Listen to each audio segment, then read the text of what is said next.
कहानी की शुरुआत में हम कोंग को देखते हैं जो गुस्से से पूरी तरह भरा हुआ था। तभी उसकी सबसे अच्छी दोस्त जिया उसे शांत करने आती है, लेकिन इस बार कोंग किसी की सुनने वाला नहीं था। उसने तुरंत एक पेड़ उखाड़ा और उसका भाला बनाकर आसमान की तरफ फेंक दिया, मगर तभी वह ऊपर मौजूद एक एनर्जी वॉल से टकरा जाता है और यहीं से पता चलता है कि कोंग असल में एक आर्टिफिशियल दुनिया के अंदर कैद था। दरअसल कोंग पिछले 10 सालों से यहाँ रह रहा था और अब कोंग इतना बड़ा हो चुका था कि वो आर्टिफिशियल दुनिया उसे संभाल नहीं पा रही थी। तभी डॉक्टर इलिन वहाँ आती है। वही पिछले 10 सालों से कोंग का ख्याल रख रही थी, जो बताती है कि कोंग को अभी कहीं भी ले जाना मुमकिन नहीं है, क्योंकि ईवी ट्राइब की पुरानी कहानियों के मुताबिक कोंग और गॉडजिला हमेशा से राजा बनने के लिए लड़ते आए थे। इसलिए कोंग के उस आइलैंड को छोड़ते ही गॉडजिला तुरंत उसे ढूंढ लेगा। तभी गॉडजिला अचानक अमेरिका के फ्लोरिडा में उतरा, जहाँ एपेक्स कंपनी जो हाईटेक मॉडर्न मशीनें बनाती थी की रिसर्च फैसिलिटी थी। नेवी ने गॉडजिला को रोकने की कोशिश की, लेकिन उसने फाइटर जेट्स को पल में तबाह कर दिया। फिर एटॉमिक ब्रीथ इस्तेमाल किया और पूरी टीम तबाह हो गई। ये पहली बार नहीं था जब गॉडजिला कोई रिसर्च फैसिलिटी बर्बाद करने आया था। तभी उस कंपनी में काम कर रहे एक आदमी जिसका नाम बर्नी था और जो असल में एक सीक्रेट एजेंट भी था, उसने लैब में एक रहस्यमयी मशीन रखी देखी जो एक खास फ्रीक्वेंसी छोड़ रही थी और गॉडजिला जैसे उसी की वजह से आया था, आज भी उसे कोई नहीं रोक पाया और उसने पूरी फैसिलिटी को तबाह कर दिया। अगले दिन न्यूज में गॉडजिला के हमले की खबर आई। जो टाइटन कभी इंसानों का हीरो था, अब वो उन्हीं पर हमला कर रहा था। एपेक्स के प्रेसिडेंट सिमंस ने कहा कि वो गॉडजिला को सजा जरूर देंगे। मैडिसन नाम की एक लड़की ने जब यह न्यूज देखी तो उसे यकीन नहीं हुआ कि गॉडजिला बिना वजह हमला करेगा, क्योंकि कुछ साल पहले गॉडजिला की वजह से ही उसकी फैमिली बच पाई थी। वो तुरंत अपने पिता मार्क के पास गई और कहा कि जरूर कोई चीज है जो गॉडजिला को भड़का रही है। लेकिन मार्क, जो इन टाइटन्स की रिसर्च टीम का हेड था, उसका मानना था कि यही गॉडजिला की फितरत है। लेकिन मैडिसन नहीं मानी और कुछ देर झगड़ कर वापस चली गई। उधर सिमंस ने जियोलॉजिस्ट लिंड से मुलाकात की। एपेक्स की नई सैटेलाइट टेक्नोलॉजी ने धरती के अंदर एक बहुत बड़ा होलो स्पेस खोजा था। वहां से निकलने वाली एनर्जी बिल्कुल गॉडजिला जैसी थी। सिमंस का मानना था कि उस स्पेस में एक स्पेशल एनर्जी है जिसने टाइटन्स को जन्म दिया था। अगर इंसान वो एनर्जी हासिल कर लें तो उन्हें गॉडजिला से लड़ने का तरीका जरूर मिल जाएगा। और उस होलो स्पेस तक पहुंचने के लिए एपेक्स ने स्पेशल एयरक्राफ्ट्स भी बनाए थे जो वहां की रिवर्स ग्रेविटी को झेल सकते थे। सिमंस की बात सुनकर लिंड मान गया। फिर उसे याद आया, अगर होलो अर्थ टाइटन्स का घर है तो उनके पास वहां वापस जाने का तरीका भी जरूर होगा। तो एक टाइटन ही इंसानों को उस होलो स्पेस तक पहुंचा सकता है और अभी इंसानों के पास एकमात्र टाइटन कोंग था। लिंड तुरंत अपनी पुरानी सहकर्मी इलिन के पास गया और उसे समझाया कि सालों पहले कोंग जिस आइलैंड में मिला था वह भी उसी होलो अर्थ से आया था। इलिन ने सोचा कि शायद अब वो कोंग को नया घर भी दे सकते थे और वहां की एनर्जी से दूसरे टाइटन्स का मुकाबला भी कर सकते थे। इलिन ने ऊपर डोम में बढ़ती दरारें देखी। वो जानती थी कि स्कल आइलैंड अब कोंग को संभाल नहीं सकती। कोंग का जाना जरूरी था। अगले दिन वह एक पूरी आर्मी के साथ स्कल आइलैंड से रवाना हुए। कोंग एक बड़े जहाज पर लेटा था। उसे शांत रखने के लिए बहुत ज्यादा सेडेटिव दिए गए थे और हाथ पैर कई मोटी जंजीरों से बांधे हुए थे। इस मिशन में लिंड के अलावा सिमंस की बेटी माया भी थी, जो उस होलो वर्ल्ड में जाकर वहां की एनर्जी हासिल करना चाहती थी। रात को अचानक तेज बारिश शुरू हो गई। कोंग का मूड अब बिगड़ता जा रहा था। वह उन जंजीरों से निकलने की कोशिश कर रहा था। तभी जिया बिना कुछ कहे अकेली वहां चली गई। वो कोंग का दर्द महसूस कर सकती थी। उसने धीरे से एक उंगली आगे बढ़ाई और कोंग शांत हो गया। ये उन दोनों के बीच एक स्पेशल रिश्ता था। जिया की वजह से कोंग जल्द शांत हो गया। तभी इलिन भी वहां आई। वो जिया को वापस ले जाना चाहती थी, लेकिन जिया ने कहा कि कोंग अभी बहुत दुखी और गुस्से में है। इलिन बोली, क्योंकि कोंग को समझ नहीं आ रहा कि इंसान उसकी मदद करना चाहते हैं। लेकिन ये देखकर सब हैरान रह गए। कोंग ने हाथों से घर का इशारा किया था। किसी को उम्मीद नहीं थी कि कोंग इंसानों की साइन लैंग्वेज समझ सकता है। उधर दूसरी तरफ अपने पिता से मना होने के बाद मैडिसन चुपचाप बर्नी के पास पहुंच गई, जो आजकल एपेक्स की रेडियो पर बुराई कर रहा था। दोनों इस बात पर सहमत हो गए कि गॉडजिला बेवजह हमला नहीं कर रहा। उसका निशाना एपेक्स कंपनी की किसी खास चीज पर है। सच जानने के लिए वो दोनों उसी तबाह हो चुकी रिसर्च फैसिलिटी पर वापस गए, लेकिन बर्नी ने जो रहस्यमयी मशीन देखी थी वो वहां थी ही नहीं। जब सब लोग खाली हाथ लौटने वाले थे, तभी मैडिसन को पास में एक लिफ्ट दिखी। नीचे जाने पर एक और छुपी हुई लैब मिली और वहां की टेक्नोलॉजी ऐसी थी जो किसी ने पहले कभी नहीं देखी थी। लेकिन इससे पहले कि वो कुछ समझ पाते, आसपास वर्कर्स की आवाजें आने लगी। पकड़े जाने के डर से सब एक मैग्नेटिक ट्रेन में जा छुपे। अंदर जाने पर मैडिसन को पता चला कि उस ट्रेन में स्कल आइलैंड के छोटे लिजर्ड्स के बच्चे रखे हुए थे। एपेक्स इन्हें छुपकर क्यों पाल रहा था, ये सोचते सोचते अचानक वो ट्रेन चल पड़ी और साउंड की स्पीड से हांगकांग में एपेक्स के हेडक्वार्टर्स की तरफ दौड़ने लगी। इधर जिया के समझाने के बाद कोंग का गुस्सा काफी कम हो गया था और खाना खाने के बाद वो खुश भी हो चुका था। लेकिन तभी जहाज के अंदर बैठी जिया को एक अजीब कंपन महसूस हुई। वो दौड़कर आइलीन के पास गई और बताया कि यह कंपन गॉडजिला की तरफ से आ रही है। कोंग को भी खतरे का अंदाजा हो गया था। वो जंजीरें तोड़ने की कोशिश करने लगा। जब इलेन कंट्रोल रूम पहुंची तो पता चला कि आसपास रेडिएशन बढ़ रहा है। पूरी फौज ने उन सभी रूट से बचकर यात्रा की थी जहां गॉडजिला हो सकता था। इसका मतलब था कि वो सीधे कोंग को ढूंढते हुए आ रहा है। इलीन ने तुरंत कोंग की जंजीरें खोलने को बोला, लेकिन लिंड जानता था कि ऐसा करने से मिशन खतरे में पड़ जाएगा। वो अभी सोच ही रहा था कि गॉडजिला सामने आ गया। इंसानी फौज के सारे हमलों से गॉडजिला ने आसानी से बचते हुए पानी से बाहर छलांग लगाई और उसकी कठोर पीठ ने एक पूरे वॉरशिप को बीच से काट दिया। इंसानों के लोहे के जहाज उसके सामने खिलौनों जैसे थे। फौज ने बॉम्बर्स भेजे, लेकिन सबसे एडवांस्ड मिसाइल्स भी गॉडजिला को कुछ नहीं कर पाई, बल्कि उसे और गुस्सा कर दिया। उसने बस पूंछ उठाई और एक फाइटर जेट चूर हो गया और पूंछ गिरते ही 2 और वॉरशिप्स तबाह हो गए। फिर गॉडजिला आधे जहाज को घसीटते हुए कॉन्ग की तरफ बढ़ा। कॉन्ग अभी भी जंजीरों में फंसा था। जहाज पानी से ऊपर उठा और दोनों ने एक दूसरे को देखा। दोनों पुराने दुश्मन आमने सामने थे। कॉन्ग की एक दहाड़ के साथ गॉडजिला समुद्र की गहराई से सीधे ऊपर आया। उसके टकराव से हजारों टन का जहाज भी पलट चुका था। तभी पास की फौज ने गॉडजिला पर हमला बोल दिया, जिससे उसे थोड़ी देर के लिए रुकना पड़ा। लेकिन कॉन्ग की हालत और भी बुरी थी। वो जमीन का जानवर था। पानी में लड़ना उसके लिए नामुमकिन था और ऊपर से जंजीरें भी थीं। कॉन्ग का दम घुटने लगा। इसी नाजुक वक्त पर लिंड ने हिम्मत जुटाई और किसी तरह कॉन्ग की जंजीरें खोलने वाला बटन दबा दिया। आजाद होते ही कॉन्ग ने गॉडजिला को दोनों हाथों से पकड़ा और एक जोरदार हेडबट मारा। फिर दोनों पैरों से धक्का दिया और कॉन्ग पानी के ऊपर आ गया। साथ में डूबता जहाज भी पलटकर सीधा हो चुका था। जब कॉन्ग खड़ा हुआ तो सेडेटिव का असर जा चुका था। उसकी पूरी ताकत वापस आ गई थी। गले की जंजीर तोड़ते हुए कॉन्ग ने गॉडजिला को खुली चुनौती दी, लेकिन उसके पैरों तले जहाज बहुत छोटा था। कॉन्ग ने इधर उधर देखा और पास में एक एयरक्राफ्ट कैरियर दिखा। उसने तुरंत डबल जंप मारी और उस पर जा पहुंचा। उसके वजन से पूरा कैरियर एक तरफ झुक गया। गॉडजिला भी तुरंत दहाड़ते हुए आगे बढ़ा। कॉन्ग ने कैरियर के डेक से एक फाइटर जेट उठाया और उसे गॉडजिला की तरफ फेंक दिया, लेकिन इन सब से उसका कुछ नहीं हो सकता था। गॉडजिला ने स्पीड पकड़ी और पानी से बाहर छलांग लगाई, लेकिन अभी वो ठीक से खड़ा भी नहीं हुआ था कि कॉन्ग का भारी मुक्का उसके मुंह पर जा लगा। इंसानों की मदद की वजह से गॉडजिला एक पल के लिए दब गया और कॉन्ग ने उसे वापस पानी में धकेल दिया। लेकिन तभी गॉडजिला की पीठ पर नीली रोशनी चमकने लगी और पूरे समुद्र का रंग बदल गया। कॉन्ग ने ऐसा अटैक पहले कभी नहीं देखा था, लेकिन उसे पता चल गया कि ये एक बड़ा खतरा है। अगले ही पल समुद्र की गहराई से नीली रोशनी की एक धार निकली और पूरा एयरक्राफ्ट कैरियर पल भर में तबाह हो गया और कैरियर डूबने के साथ कॉन्ग भी वापस पानी में गिर गया। गॉडजिला भी तुरंत पीछे से आया। कॉन्ग जानता था कि पानी में वो उसका मुकाबला नहीं कर सकता। वो ऊपर आना चाहता था, लेकिन गॉडजिला ने उसे पकड़ा और समुद्र की गहराई में खींचने लगा। ऊपर कोई हलचल न देख इलीन समझ गई कि कॉन्ग मुसीबत में है। ध्यान बटाने के लिए उसने तुरंत समुद्री बॉम्ब्स फेंकने का ऑर्डर दिया। जोरदार धमाकों के बाद सब पानी को देखते रहे और तभी एक बड़ा हाथ पानी से बाहर निकला। कॉन्ग ने गॉडजिला की पकड़ से खुद को छुड़ा लिया था। कॉन्ग बच तो गया था, लेकिन उसमें लड़ने की ताकत नहीं बची थी। गॉडजिला अभी भी वहीं था। इलीन जानती थी कि जब तक कोई एक हारेगा नहीं, तब तक ये खत्म नहीं होगा। कॉन्ग की आंखों में अभी भी जिद साफ दिख रही थी। तभी लिंड का दिमाग चला और उसने तुरंत सभी जहाजों को इंजन और वेपन्स बंद करने का ऑर्डर दिया। कुछ ही देर में आसपास सब शांत हो गया। 2 मिनट बाद गॉडजिला पानी के ऊपर आया। पूरी सेना को शांत देखकर उसे लगा कि वो जीत चुका है और सीना चौड़ा करके धीरे धीरे वापस चला गया। सबने राहत की सांस ली, लेकिन अब एक नई समस्या थी। अगर अब सेना में कोई भी हलचल हुई तो गॉडजिला वापस आ जाएगा। लिंड कुछ देर सोचता रहा। फिर उसने इलीन से एक अजीब सवाल पूछा। दरअसल लिंड के दिमाग में एक नया प्लान आया था। गॉडजिला का समुद्र में कोई तोड़ नहीं था, लेकिन वो उड़ नहीं सकता। तो उन्होंने सैकड़ों ट्रांसपोर्ट प्लेन्स की मदद से कॉन्ग को हवाई रास्ते से सीधे मंजिल तक पहुंचाया। जब कॉन्ग की नींद खुली तो उसने अपने चारों ओर सिर्फ बर्फ ही बर्फ देखी। तुरंत उसके चेहरे पर उदासी आ गई, लेकिन जब आसपास नजर घुमाई तो उसे जिया दिखाई दी। जिया ने कॉन्ग को बताया कि उसका नया घर आगे उस रास्ते में है, लेकिन कॉन्ग उस रास्ते में जाना नहीं चाहता था। इलेन ने जिया से कहा कि कॉन्ग को बताओ कि शायद अंदर उसके जैसे और भी हो सकते हैं। वह लोग एक पूरी सेना खोकर यहाँ पहुंचे थे। अब कॉन्ग को वापस भेजने का कोई रास्ता नहीं था और कॉन्ग उस ठंड में नहीं रह सकता था। जिया ने थोड़ी हिचकिचाहट के बाद इलीन की बात मान ली। कॉन्ग ने जिया की बात समझी और इस बार बिना रुके सीधे आगे दौड़ गया। सब लोग जल्दी से अपने एयरक्राफ्ट में बैठे और कॉन्ग के पीछे उस रास्ते में घुस गए। कॉन्ग एक चमकते हुए पोर्टल में कूदा और एयरक्राफ्ट भी उसके पीछे पीछे उसमें चला गया। 2 सेकंड्स में वो 1600 किलोमीटर नीचे पहुंच गए और अब पूरी ग्रेविटी पलट चुकी थी। लेकिन उनके पास इसी रिवर्स ग्रेविटी को काउंटर करने वाला एयरक्राफ्ट था, लेकिन वो भी आउट ऑफ कंट्रोल हो रहा था।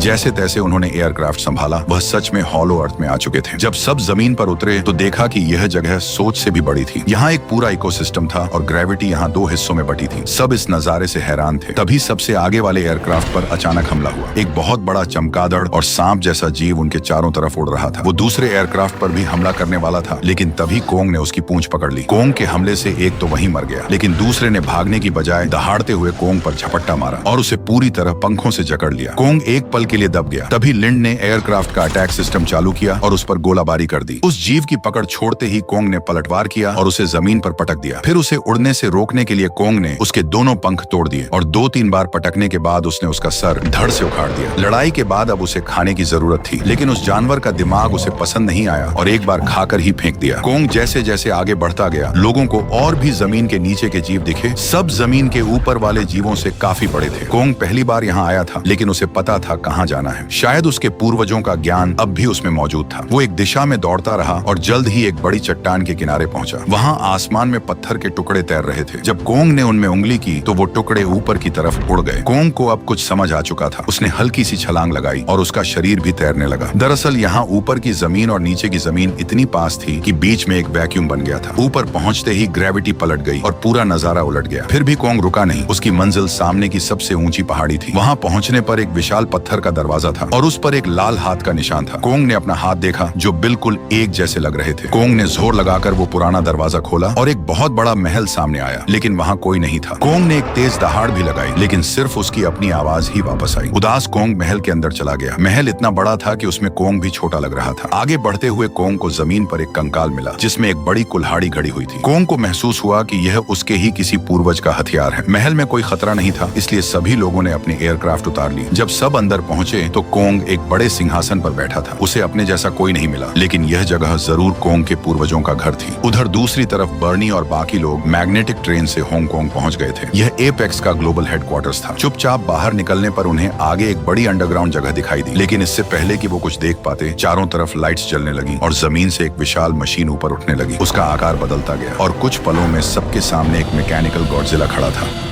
अभी सब इस शौक से उबरे भी नहीं थे कि पास का एक लोहे का दरवाजा खुला। तुरंत बर्नी की चीख निकल गई। दरवाजे के पीछे से एक स्कल आइलैंड का लिजर्ड निकला जो कोंग से भी लड़ सकता था। सब भागे और पास के एक ऑब्जर्वेशन रूम में घुस गए, लेकिन मेडिसन थोड़ी पीछे रह गई। लिजर्ड उसके करीब आ ही रहा था कि मैचा गॉडजिला ने उसे मुट्ठी में दबोच लिया। दरअसल एपेक्स ने इस लिजर्ड को मैचा गॉडजिला की लड़ाई की ताकत टेस्ट करने के लिए पाला था। मैचा गॉडजिला ने मुंह खोला और एक एटॉमिक ब्रेथ जैसी बीम छोड़ी और पल भर में लिजर्ड 2 टुकड़ों में कट गया। लेकिन यह मैचा गॉडजिला की पूरी ताकत नहीं थी। हॉलो अर्थ की एनर्जी के बिना वो सिर्फ अपनी 40% पावर पर काम कर सकता था। यही वजह थी कि सिमंस उस अंडरग्राउंड दुनिया को ढूंढने पर इतना जोर दे रहा था। ये सब देखकर मेडिसन को समझ आ गया कि गॉडजिला एपेक्स पर हमला क्यों कर रहा था। कुछ ही पलों में इस लड़ाई की एनर्जी वेव्स हजारों माइल्स दूर गॉडजिला तक पहुंच गईं और वो तुरंत हांगकांग की तरफ मुड़ गया। इधर बर्नी सबको लेकर एपेक्स हेडक्वार्टर्स में घुस गया। इधर उधर भागते हुए वो एक खास कमरे में पहुंचे जहां एक बड़ी खोपड़ी रखी थी। तीनों टाइटन्स के दीवानों ने तुरंत पहचान लिया, यह मॉन्स्टर जीरो यानी गिडोरा की खोपड़ी थी। एपेक्स ने उसे एक सुपर कंप्यूटर में बदल दिया था। गिडोरा के तीनों सिर आपस में टेलीपैथी से कम्युनिकेट करते थे और इसी टेक्नोलॉजी का इस्तेमाल करके इंसान अपने दिमाग से मैचा गॉडजिला को कंट्रोल कर सकते थे। इधर गॉडजिला हांगकांग भी पहुंच चुका था, लेकिन इस बार वो गुस्से से भरा था। उसने गिडोरा को मारा था, फिर भी उसकी एनर्जी वेव्स बार बार आ रही थी। और उधर हॉलो अर्थ में कोंग के हाथ की कुल्हाड़ी अचानक चमकने लगी। कोंग ने आसपास देखा तो उसे वैसा ही एक और एनर्जी से भरा खांचा मिला और जब कोंग ने उस पर अपनी कुल्हाड़ी रखी तो वो नीली रोशनी से चमकने लगा। इलेन का अंदाजा था कि यह कुल्हाड़ी एक चार्जर की तरह काम करती है जो सीधे जमीन से रेडिएशन एनर्जी खींचती है। जैसे जैसे आसपास रोशनी बढ़ी, सिंहासन के चारों तरफ एक खास पैटर्न उभर आया जिसका आकार बिल्कुल गॉडजिला जैसा था। वो पैटर्न चमकने लगा और जमीन के ऊपर हांगकांग में गॉडजिला अचानक रुक गया। फिर उसके मुंह में नीली रोशनी चमकी और उसने सीधे जमीन पर एटॉमिक ब्रेथ ताक दिया। उसी वक्त हॉलो अर्थ में एपेक्स ने एक रोबोट उतारा ताकि वह वहां की एनर्जी का सैंपल कलेक्ट कर सके। रोबोट ने एनर्जी एनालाइज की और डेटा सीधे एपेक्स हेडक्वार्टर्स तक पहुंचा दिया। अगर इंसान इस एनर्जी को कॉपी कर ले तो मैचा गॉडजिला पूरी ताकत से लड़ सकता था। काम पूरा हो ही गया था, लेकिन तभी माया ने धोखा दे दिया। उसके गार्ड्स ने अपने हथियार जिया की तरफ कर दिए। ये देखकर कोंग गुस्से में आ गया, लेकिन इससे पहले कि वो कुछ करता पूरा महल कांपने लगा। धमाके से सोए हुए विशाल चमगादड़ जाग गए और नीचे की तरफ झपट पड़े। गार्ड्स ने हथियार उठाने चाहे, लेकिन चमगादड़ इतने ज्यादा थे कि तुरंत एक गार्ड को हवा में उठा ले गए। देखते ही देखते सारे सोल्जर्स मारे गए। माया मौका देख एक एयरक्राफ्ट की तरफ भागी और उड़ने की कोशिश करने लगी। लिंड भी दूसरे एयरक्राफ्ट की तरफ दौड़ा, लेकिन दरवाजे तक पहुंचते ही दूसरा चमगादड़ ऊपर से आया और दूसरा गार्ड भी मारा गया। लिंड अब सावधान हो गया। तभी एक और चमगादड़ आया, लेकिन वो पहले वाले चमगादड़ से ही भिड़ गया और शिकार लेकर चला गया। तब उस चमगादड़ की नजर जिया पर पड़ी। इलेन ने तुरंत जिया को अपने पीछे कर लिया। तभी लिंड ने एक पत्थर उठाकर उस चमगादड़ पर फेंका और अब लिंड उसका टारगेट बन गया था। वो झपटने ही वाला था कि अचानक आसमान से एक नीली लाइट बीम गिरी